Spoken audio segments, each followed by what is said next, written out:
जनतेच्या विश्वासाला तडा जाऊ देणार नाही. हुसेनभाई बंदूकवाले. कारंजा शहरातील स्थानिक स्वराज्य संस्थेच्या निवडणुकीच्या मैदानात ऑल इंडिया इत्यादील मुस्लिम पार्टीतर्फे प्रभाग क्रमांक 4 मधून शहरातील सामाजिक कार्यकर्ते हुसेनभाई बंदूकवाले यांनी उमेदवारी दाखल केली होती. प्रभागातील नागरिकांनी भरभरून मतदान करून भरगच्च मताने विजय करून दिले. नवनिर्वाचित कारंजा नगर परिषदचे सदस्य हुसेनभाई बंदूकवाले यांनी आमच्या प्रतिनिधीशी बोलताना सांगितले आहे की जनतेने माझ्यावर टाकलेल्या विश्वासाला तडा जाऊ देणार नाही. या अगोदर सुद्धा जनसेवा करत होतो.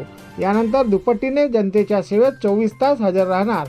जनतेच्या भरगच्च मताने मला मतदान करून नगर परिषदमध्ये पाठविले आहे. मी जनतेचा सेवकच राहणार आहे आणि माझ्या प्रभागातील जनतेचा मी ऋणी आहे, असे हुसेनभाई बंदूकवाले यांनी सांगितले आहे.